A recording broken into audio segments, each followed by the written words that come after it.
Flooding followed by freezing temperatures is causing quite a mess in Bluffton. There are now huge chunks of ice on the Wabash River and one road along the banks. News Channel 15's Alyssa Ivinson spent the day in Bluffton. We go to her live now on East River Road for a look at the damage.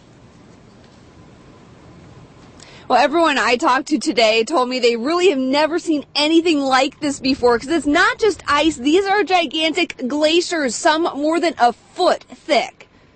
Ice slabs form caverns, icicles along the edges. Icebergs float by. Jagged glaciers cover the water. Some chunks hang on by a twig.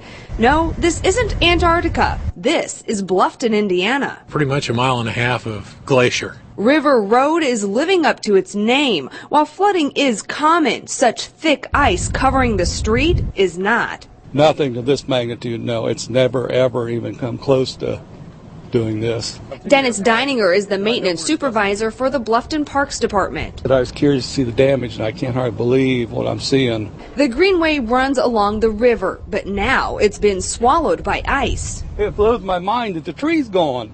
The glaciers also took out guardrails and a light pole. People tend to forget that water is a very powerful thing, and therefore ice is as powerful as it is. Street department crews broke up the ice and cleared the road where they could. But there will be a cost. I think we're equipped to handle that financially in Bluffton, but still, that's money we could have spent doing something else. Where the road is covered in ice, some of it's clear. You can't even really see it until you start sliding. But then some ice is white and very breakable, just like glass. If you overlook all the problems that it creates, it's a beautiful sight. Frozen rings on the trees, a reminder of how high the water once was. Now the quiet forest creaks and crashes as ice falls through the trees, while the current carries and swallows up the pieces that break free. At some point, we're exploring, people take cruise ships to see the glaciers. Maybe they'd like a little paddle boat down the Wabash to Bluffton to come see us, and it'd be a lot cheaper, too.